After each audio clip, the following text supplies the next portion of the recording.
السلام علیکم، میرا نام طاہر علی ہے اور میرے یوٹیوب چینل کا نام اردو سانگ زبان ہے، اور میں اس چینل پہ اردو تشریحات اپلوڈ کرتا ہوں، اور میرے چینل کو سبسکرائب کرنا نہ بھولیے گا۔ بسم اللہ الرحمن الرحیم۔ السلام علیکم ڈیئر اسٹوڈنٹس، امید ہے آپ لوگ ٹھیک ہوں گے اور آپ لوگوں کی زندگی خوشیوں کے ساتھ گزری ہوگی۔ تو آج ایک نیا سلسلہ شروع کرتا ہوں 11ویں کتاب کی جو تشریحات ہیں وہ اپلوڈ کرنے کی طرف آپ لوگوں کو لیے چلتا ہوں، لیکن میرے چینل پہ ہر نئے آنے والے ان کو چاہیے کہ اس چینل کو سبسکرائب کریں اور گھنٹی کا بیل آئیکن بھی ضرور دبائیں تاکہ میری ہر ویڈیو آپ کو وقت پہ پہنچتی رہے۔ تو یہ جو کتاب تھی یہ تو KPK جو بورڈ ہے، جو 11ویں کتاب تھی 11ویں نصاب سے متعلق، یعنی 11 کلاس کے لیے، تو اس کتاب کی میں زیادہ تر تشریحات میں اپلوڈ کر چکا تھا، چاہے وہ نثر کی ہوں، نظم کی ہوں، غزلوں کی ہوں،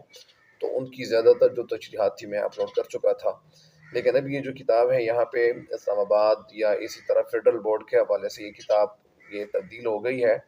اور تبدیل اس لیے ہو گئی ہے کہ یہ تو کتابیں مطلب اس سے پہلے بھی تھی، لیکن یہ کتاب جو پچھلے سال تھی تو یہ اس دفعہ اس سال یا سال یہ کتاب تبدیل ہو گئی ہے۔ اور پچھلے سال یہاں پہ میں کالج میں پڑھا رہا تھا، تو اس کالج میں جو کتاب چل رہی تھی تو وہ KPK بورڈ کے حوالے سے تھی، لیکن ابھی یہ جو کتابیں ہیں تو تبدیل ہو گئی ہے، لہٰذا امید ہے کہ انشاءاللہ یہ اس کتاب کی جتنی بھی ویڈیوز بنیں گی انشاءاللہ میں وقت کے ساتھ ساتھ اپلوڈ کرتا جاؤں گا۔ اور آپ اسٹوڈنٹس کو یہ چاہیے کہ میرے اس چینل کی جتنی بھی ویڈیوز ہیں جو آپ کے کام کی ہوتی ہیں تو آپ کو وہ بھی شیئر کرنی چاہیے، جو آپ کے کام کی نہ ہو آپ کو یہ پتہ چل جاتا ہے کہ یہ ویڈیو تو اچھی ہے اور آپ کو فائدہ پہنچ رہا ہے، تو اگر آپ کو میرے انداز سے آپ کو فائدہ پہنچ رہا ہے تو آپ لوگوں کو میرے چینل کی ویڈیو جس سے اپنے دوستوں کے ساتھ شیئر کرنی چاہیے تاکہ آپ کے ساتھ ساتھ یہ فائدہ ان تک بھی پہنچتا چلا جائے۔ تو آغاز کرتا ہوں پہلے سب سے پہلے اس ہم سے۔ تو ہم کسے کہتے ہیں؟ ہم کی جو تعریف کی جاتی ہے وہ یہ کی جاتی ہے کہ ہم اس نظم کو کہتے ہیں جس میں اللہ تعالیٰ کی تعریف بیان کی جاتی ہے، تو اس کو مطلب ہم کہتے ہیں۔ یہ جو پہلا شعر ہے یہاں پہ، کس کا نظام رہنما ہے افق افق، جس کا دوام گونج رہا ہے افق افق، کس کا نظام، یعنی رہنما افق افق، افق کے معنی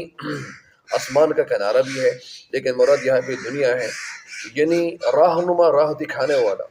کس کا نظام، یعنی اس دنیا میں یہ جو نظام دکھا رہا ہے، یہ جو رہنمائی کر رہا ہے، تو اس دنیا میں کون سا ایسا نظام ہے جو لوگوں کی رہنمائی کر رہا ہے، جس کا دوام گونج رہا ہے۔ دوام گونجنا کا مطلب یعنی دوام کے معنی ہمیشہ کی، گونجنا کا مطلب ہے یعنی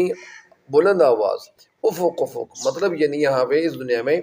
کس کا دوام، کس رب کو ہمیشہ مطلب اس دنیا میں رہنا ہے، تو یہ دنیا تو اللہ تعالیٰ نے تخلیق کی بھی ہے۔ بہرحال سب سے پہلے میں آپ کو یہاں پہ جو تشریح ہے تو تشریح کرنے سے پہلے یعنی اس کی جو الفاظ معنی ہے، مطلب یعنی رہنما کے معنی راہ دکھانے والا، اور افق افق کے معنی کیا ہے؟ افق کے معنی آسمان کا کنارہ، یہاں پہ مراد دنیا ہے۔ اور یہاں پہ جو دوسرا لفظ ہے دوام، دوام کے معنی ہمیشہ کی بھی ہے، ابدیت بھی ہے، اور ساتھ ساتھ یہاں پہ جو گونج ہے تو گونج کے معنی بلند آواز۔ سب سے پہلے اس شعر کا جو مفہوم ہے وہ آپ کو سناتا ہوں۔ اس شعر کا مفہوم کچھ اس طرح سے ہے کہ اللہ تعالیٰ کا وضع کردہ، بنایا ہوا، یا اللہ تعالیٰ کا وضع کردہ ساری دنیا کی نظام، اللہ تعالیٰ کا وضع کردہ یا اللہ کا بنایا ہوا نظام یا اللہ کا بنایا ہوا سسٹم ساری دنیا کی رہنمائی کر رہا ہے، اور اس کی ابدیت، اس کو ہمیشگی کا جو گونج ہے، کا جو ڈنکا ہے پورے عالم میں بج رہا ہے۔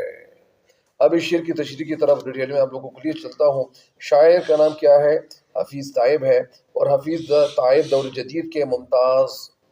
نعت گو شاعر ہیں۔ ان کا شمار ان شعراء میں ہوتا ہے جنہوں نے اپنی شاعری کو یعنی مقدس ادب تک محدود کر لیا تھا۔ ان کی شاعری ایک مقصد کی ترجمانی کرتی نظر آتی ہے۔ ان کا اسلوب مبالغہ آرائی سے پاک ہے، مبالغہ آرائی کی معنی ایگزیجریشن، اور انہوں نے جو کام لیا ہے تو وہ اپنی شاعری میں تو وہ عمدہ طرح کی تشبیہات اور استعارات اور خوبصورت الفاظ کی جو بندش ہے، ان کی کلام کی اہم کوالٹیز ہیں، اہم محاسن ہیں، اہم خوبیاں ہیں، خصوصیات ہیں۔ اب اس شعر میں شاعر اللہ تعالیٰ کی حمد و ثنا اور اس کی قدرت بیان کرتے ہیں۔ شاعر کہتے ہیں کہ کون ہے وہ ذات جس کے نظام سے کاروباری زندگی یا جو اس دنیا کا نظام چل رہا ہے، اور جس کے نظام سے کاروبار جہاں یعنی اس جہاں کا کاروبار چل رہا ہے۔ یہ کائنات اور اس میں موجود تمام اشیاء اسی رب کی رہبری اور رہنمائی سے چل رہی ہے۔ چاند کا کم ہونا ہو یا بڑھنا ہو، سورج کا طلوع ہونا ہو یا غروب ہونا ہو، ستاروں کا چمکنا ہو اور سیاروں کی گردش ہو، دن کا وقت ہو چاہے رات کا وقت ہو، چاہے دن کا آنا ہو چاہے رات کا جانا ہو یا رات کا آنا ہو، موسموں میں تغیر ہو، تبدل ہو، تبدیلی ہو، ان سب کو اسی ہستی نے ایک نظم و ضبط اور قاعدے اور قانون میں باندھ رکھا ہے۔ ارشادی باری تعالیٰ ہے کہ اللہ تعالیٰ فرماتا ہے کہ سورج ایک مقرر راستے پہ چل رہا ہے، یہ خدائے عزیز اور علیم کا مقرر کردہ اندازہ ہے، اور چاند کے لیے ہم نے منزلیں مقرر کر دی ہیں، یہاں تک کہ وہ گھٹتے گھٹتے کھجور کی پرانی شاخ کی مانند ہو جاتا ہے۔ نہ سورج کی مجال ہے کہ وہ چاند کو جا پکڑے، اور نہ دن رات سے اور نہ رات دن سے آگے بڑھ سکتی ہے، یہ سب ایک مدار میں گردش کر رہے ہیں۔ یعنی یہ جو ترجمہ میں نے آپ کو بتایا، تو یہ سورۃ یاسین 37 آیت سے لے کر 40 آیات تک یہ یعنی 3 آیت کا ترجمہ تھا۔ اور اس کے حوالے سے یہاں پہ ایک شعر عرض کرتا ہوں کہ نظام آسمانی ہے اسی کی حکمرانی سے، نظام آسمانی ہے اسی کی حکمرانی سے، بہار جاویدانی ہے اسی کی باغبانی سے۔ یعنی یہ کائنات اسی کی تخلیق کردہ ہے، اس نے اس کائنات میں ایسی تنظیم اور ایسی ترتیب رکھی ہے کہ کہیں ذرا بھر کہ کہیں بھی چھوٹا بھی یا کم تر یا ذرا بھر نقص اور اونچ نیچ نظر نہیں آتی، ہر چیز اس کے قبضے قدرت میں ہے اور اسی کی گواہی دے رہی ہے۔ چنانچہ ارشاد باری تعالیٰ ہے، یعنی وہی ہے جس نے تہ بتہ 7 آسمان بنائے، رحمان کی تخلیق میں تم کوئی خلل نہ پاؤ گے، پھر پلٹ کر دیکھو کیا کوئی نقص کہیں پاتے ہو، کیا کہیں کوئی نقص نظر آ رہا ہے، پھر بار بار نگاہ دوڑاؤ، تمہاری نگاہ تھک کر تمہارے پاس ناکام لوٹ آئے گی۔ یعنی یہ سورہ ملک میں مطلب یعنی یہ 3 آیت سے لے کر مطلب یعنی یہ 4 آیت اس کا یہ ترجمہ ہے۔ یعنی اگر انسان عقل و شعور سے کام لے اور کائنات پر غور کرے اور فکر کرے، تدبر کرے، تو اللہ کی معرفت حاصل کر سکتا ہے۔ زمین اور آسمان میں بکھری ہوئی ہزاروں نشانیاں اس بات کی گواہی دیتی ہیں کہ اس کارخانے حیات کو چلانے والی کوئی ہستی موجود ہے۔ یہ کائنات خود بخود وجود میں نہیں آ گئی ہے، بلکہ اس کا ایک خالق اور مالک ہے جس نے ایک مقصد کے تحت اس کائنات اور اس کی مخلوقات کو پیدا کیا ہے، اور اس کے وضع کردہ نظام کی رہنمائی کے تحت یہ کائنات چل رہی ہے۔ جس طرح ایک مکان کو دیکھ کر اس کے معمار کا تصور ذہن میں آتا ہے، یا ایک گھڑی کو دیکھ کر گھڑی ساز یعنی جو گھڑیاں بناتا ہے کا تصور ذہن میں آتا ہے، اور کرسی کو دیکھ کر کارپینٹر مطلب بڑھئی کا تصور ذہن میں آتا ہے، اسی طرح کائنات کا جب ہم بغور مشاہدہ کریں گے تو بغور مشاہدہ کرنے کے بعد ہمیں اللہ تعالیٰ کا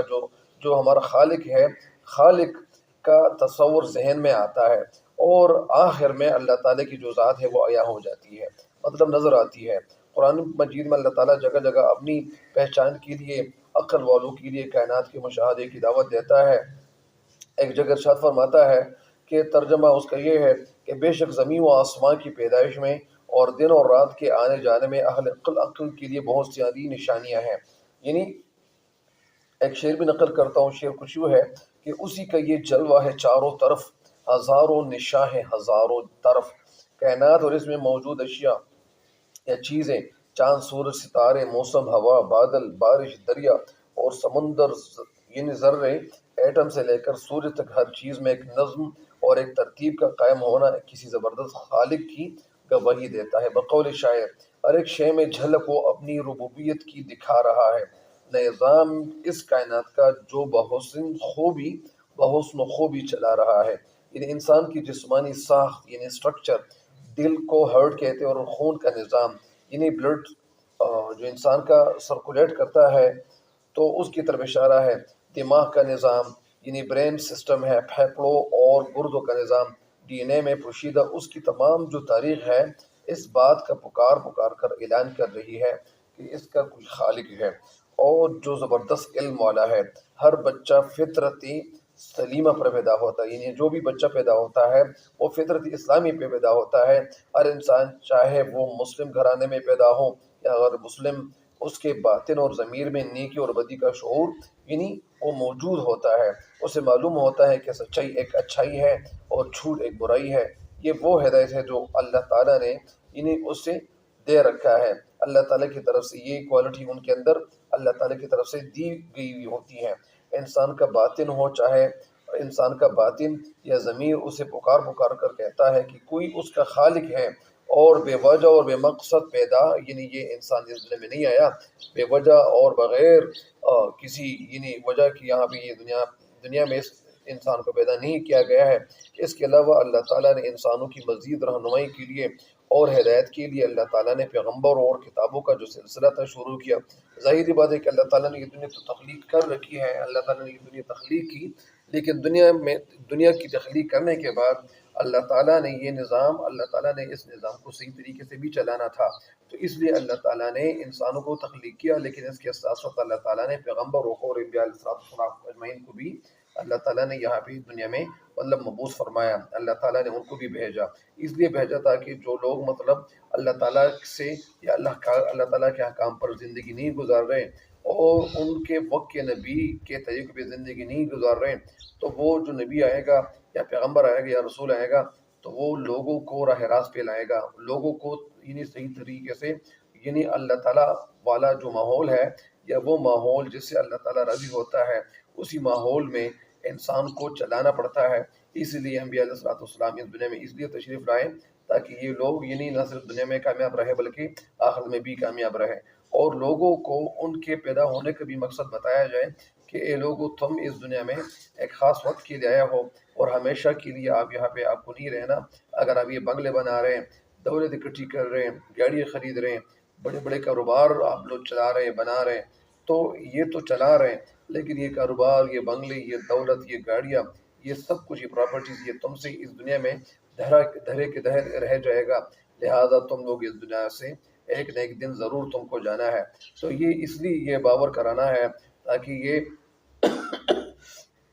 انبیاء علیہ السلام یعنی لوگوں کو یعنی راہ راست پر لانے کی کوشش کرتے تھے۔ کچھ پیغمبر ایسے بھی تھے کہ انہوں نے بہت زیادہ کوششیں کی تھی، ایسا کوئی بھی پیغمبر نہیں ہے کہ انہوں نے کوشش نہیں کی، انہوں نے ہر پیغمبر نے وقت کے ساتھ ساتھ اور یعنی وہ بے انتہا انہوں نے محنت کی تھی تاکہ یہ جو لوگ ہیں اللہ تعالیٰ کے فضل و کرم سے یہ راہ راست پہ آ جائیں اور ان سے اللہ تعالیٰ راضی ہو جائے۔ شاعر مزید کہنا یہ چاہتا ہے کہ اللہ تعالیٰ کی جو ذات ہے جسے ہمیشگی اور دوام حاصل ہے، کائنات کی ہر چیز پکار پکار کر اس بات کی گواہی دیتی ہے کہ اس کا خالق اور مالک ابدی اور ازلی ہے، وہ ہمیشہ سے اور ہمیشہ رہے گا۔ دنیا اور دنیا کی تمام مخلوقات وہ اس دنیا سے تو چلی جائیں گی، ختم ہو جائیں گی، مر مٹیں گی، لیکن خدا کی جو ذات ہے، اللہ تعالیٰ کی جو ذات ہے، ہر قسم کے تغیر و تبدل سے مستثنا ہے۔ چنانچہ ارشاد باری تعالیٰ ہے کہ زمین پر موجود ہر شے فانی ہے، یعنی فنا ہونے والی ہے، صرف تیرے رب کی عزت و جلالت والی ذات ہی باقی رہنے والی ہے۔ یعنی کہنے کا مقصد یہ ہے کہ اس دنیا میں ہم نہیں رہیں گے، اللہ تعالیٰ موجود تھے اور اب ہم ہیں، پھر ہم نہیں رہیں گے، پھر پہلے ہم نہیں تھے اب ہیں، پھر ہم نہیں رہیں گے، اللہ تعالیٰ کی ذات موجود رہے گی۔ تو اس لیے یہ جو دنیا کے نظام ہے تو یہ وقت کے ساتھ ساتھ اس دنیا میں بہت سارے لوگوں کا آنا جانا ہوتا ہے، یعنی مثال کے طور پر کبھی کبھار تو ایسا بھی ہو جاتا ہے کہ یعنی بچے وہ مر جاتے ہیں، ان کے والدین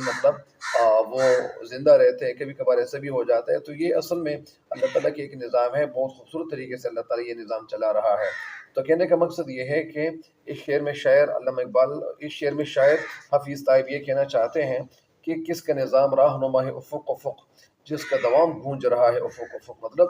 شعر میں کہنا ہمیں یہ چاہتے ہیں کہ اللہ تعالیٰ کا وضع کردہ نظام ساری دنیا کی رہنمائی کر رہا ہے۔ ساری دنیا کی رہنمائی کیسے کر رہا ہے؟ ساری دنیا میں جتنی بھی جو چیزیں ہیں، جو بھی کام ہو رہے ہوتے ہیں، تو ان کو راستہ دکھانا، ان کی رہنمائی کرنا، ان کو گائیڈ لائن دینا، یہ کیا کر رہا ہے؟ ساری دنیا کے نظام یہ چل رہا ہے، اور اس کی ابدیت کا ڈنکا یہ پورے عالم میں بج رہا ہے۔ ایک وجہ تو یہ بھی ہے کہ جس طرح سورج ایک مدار میں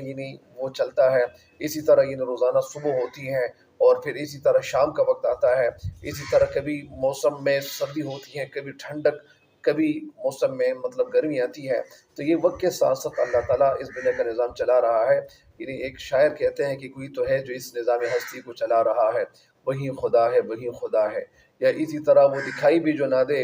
اور نظر جو آ رہا ہے وہی خدا ہے وہی خدا ہے۔ اور اس طرح ایک شاعر کہتے ہیں کہ جگ میں آ کر ادھر ادھر دیکھا، یعنی شاعر کا نام خواجہ میر درد ہے، اور وہ تصوف کے شاعر گزرے ہیں، تو وہ کہہ رہے ہیں کہ جگ میں آ کر ادھر ادھر دیکھا، تو ہی آیا نظر جدھر دیکھا، مطلب یعنی جگ کے معنی ہے دنیا۔ یعنی شاعر کہتے ہیں کہ میں جب اس دنیا میں آیا تو میں نے جب یا اس دنیا میں قدم رکھا، میں اس دنیا میں جب آیا تو جگ میں آ کر ادھر ادھر دیکھا، تو میں نے ادھر ادھر دیکھا، مطلب اس کا یہ ہے کہ میں نے دنیا میں ادھر ادھر دیکھا، نظارے دیکھے،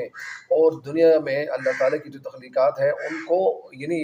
بہت یعنی عمیق نظر سے دیکھا، گہری نظر سے دیکھا، تو ہی آیا نظر۔ اور میں جس چیز کی طرف بھی دیکھتا تھا تو اس چیز میں اللہ تعالیٰ تیری ذات یعنی اس میں موجود ہوتی تھی، اس میں اللہ تعالیٰ تو ہمیں نظر آتا تھا۔ مثال کے طور پر جس طرح جب صبح کا وقت ہوتا ہے تو صبح کے وقت یعنی پرندے اپنے مطلب یعنی اپنے بچوں کے پیٹ بھرنے کے لیے اپنے گھونسلوں سے نکل کے وہ دور چلے جاتے ہیں، اسی طرح انسان اپنے گھروں سے نکل کر وہ دور چلے جاتے ہیں۔ انسان میں بھی بہت سارے لوگ مختلف ملازمت سے وہ مطلب یعنی ان کے ساتھ وابستہ ہوتے ہیں، یعنی جو ٹیچر ہوتے ہیں وہ اسکول کالج یونیورسٹی کا رخ کرتے ہیں، ڈاکٹر اپنے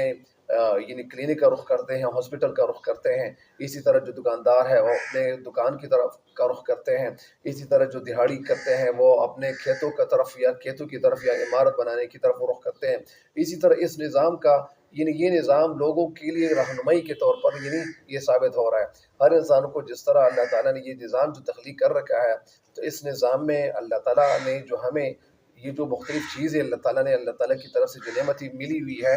تو ان نعمتوں سے بھی اللہ تعالیٰ کا یہ نظام کا یعنی ہمیں پتہ چلتا ہے۔ جب ہم اپنے آپ کو دیکھیں گے تب بھی ہمیں پتہ چل جاتا ہے کہ یہ یعنی اللہ تعالیٰ کتنا خوبصورت ہوگا۔ تو بہرحال امید ہے کہ انشاءاللہ آپ اس شعر کی تشریح سے استفادہ ضرور کریں گے، فائدہ ضرور اٹھائیں گے، اور ہمیں بھی دعاؤں میں یاد رکھیے گا۔ تب تک کے لیے مجھے دیجیے اجازت، اللہ نگہبان۔